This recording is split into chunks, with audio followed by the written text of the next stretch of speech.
इस्लाम ने सबसे ज्यादा सफाई का हुक्म दिया और ये सफाई हर चीज में, बदन में, कपड़ों में, घर में, सड़कों में, हर जगह इस्लाम ने सफाई का हुक्म दिया है। लेकिन अजीब बात यह है, दुनिया में सबसे ज्यादा सफाई का हुक्म जिस कौम को है, यानी मुसलमान, सबसे ज्यादा गंदगी उन्हीं के अंदर है। तो अगर ये समझना हो तो दिल्ली में जाकर देखिए, पुरानी दिल्ली जहां मुसलमानों की बस्तियां हैं उनका हाल क्या है, या वहां आगे जाकर के नई दिल्ली में देखें, जाकिर नगर में जहां मुसलमान बस्तियां हैं वहां मुसलमानों का हाल क्या है, और हर जगह यही हाल है। इस्लाम सफाई के तलकीन करता है। अल्लाह के नबी ने फरमाया, इन्नल्लाह नज़ीफ युहिब्बुन नज़ाफ़ा, अल्लाह पाक साफ हैं, वो ये चाहते हैं पाक साफ रहे। हमको सफाई का मिजाज होना चाहिए हर जगह, जहां भी हो। अपने बाथरूमों को साफ रखना चाहिए। यहां के लोग बाथरूमों को साफ रखेंगे इसलिए नहीं ताकि दिखाएंगे, दिखलावे के लिए नहीं, सफाई पसंद बनना चाहिए। जब सफाई,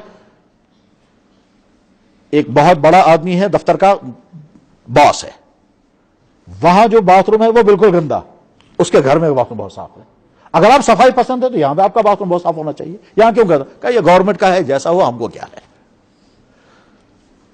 अवामी मकामात पर बाथरूम बनते हैं, टॉयलेट पॉइंट्स बनते हैं, एक हफ्ता नहीं निकलता उनका, और एक हफ्ते के बाद कोई उनको इस्तेमाल नहीं कर सकता। क्यों? इसलिए कि इस्तेमाल करने वाले सफाई पसंद है ही नहीं, और उसके बाद फिर वो गंदे हो जाते हैं, और ऐसे हो जाते हैं कि जनाब उनको, इंसान का मिजाज ये है कि जहां रहे वो सफाई पसंद रहे, और जितनी ज्यादा सफाई, इसीलिए जैसे हम अपने घरों को साफ रखते हैं ऐसे ही सड़कों को भी साफ रख। अल्लाह के नबी ने तो हुक्म फरमाया अपने सहनों को साफ किया करो, हदीस में है, सहनों को साफ करो, सफाई का। इसी में साहब जो हमारे हाथ में इदारे हैं उन इदारों को भी साफ रखना चाहिए, मस्जिदों को साफ रखना चाहिए, मस्जिदों में सफाई का इंतजाम पूरा होना चाहिए। और हर आज इस सिलसिले में मक्का मुकर्रमा और मदीना तैयबा की मिसाल पूरी दुनिया में मिसाल है। इस कदर सफाई का एहतमाम हरम में होता है, हम सोच भी नहीं सकते।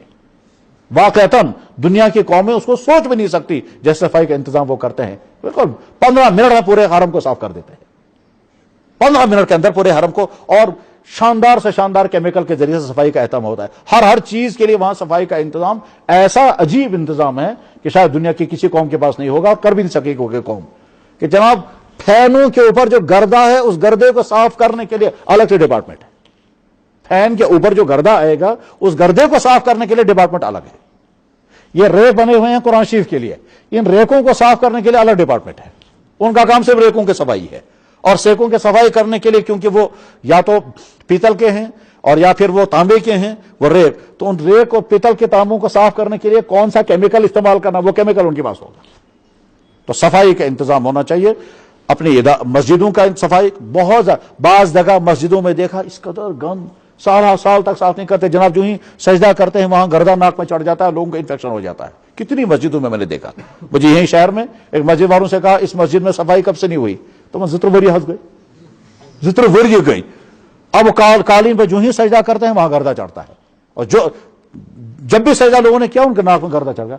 तो मैंने कहा ठीक है, अल्लाह के लिए महल्ले वाले मिल करके ये कालीन निकालो बाहर और झाड़ो। और जब वो बाहर निकाल कर उनको झाड़ा तो कई सारे आदमी बीमार हो गए, क्योंकि इतना गर्दा उन कालीनों पर जड़ गया था।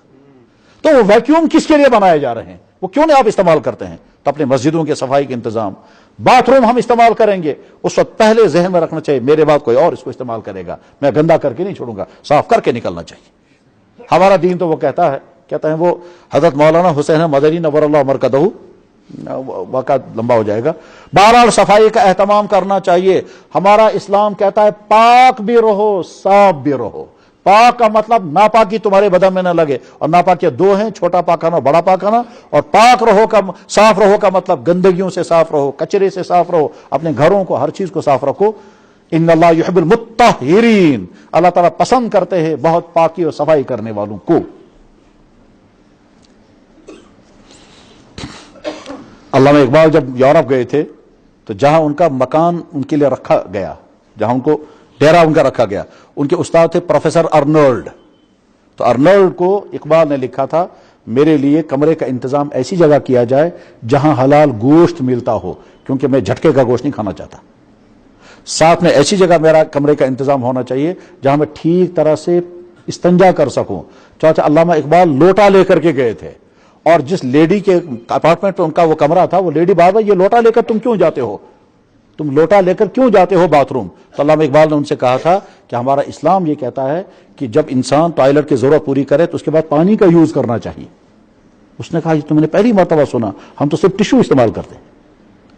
اس نے کہا آج کے بعد میں بھی یہ کروں گی۔ یہ اقبال کے سوانح حیات میں لکھا ہے، صفائی پسندی کا۔